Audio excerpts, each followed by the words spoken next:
While many of you were sleeping last night, a massive celebration erupted in the streets of Puerto Rico as the governor finally announced his resignation. For nearly 2 weeks, protesters have been marching in the streets calling for Governor Ricardo Rosselló to leave office. And that announcement finally came just before midnight last night, causing massive celebrations, as you just saw. But it also is a relief for people who live here in the Bay Area who still consider Puerto Rico home.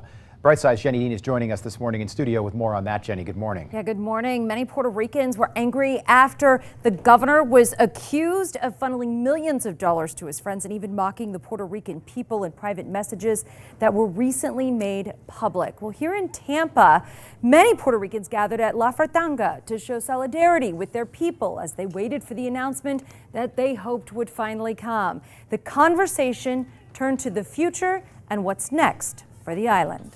There has to come somebody that really truly believes in the people, cares about the people, and cares about making a change.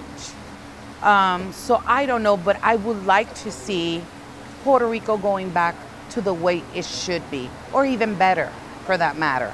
And that could take some time. Rosselló says his resignation is effective August 2nd. And Puerto Rico is in the middle of a financial crisis with about $70 billion in debt and nearly half of the residents living below the poverty line.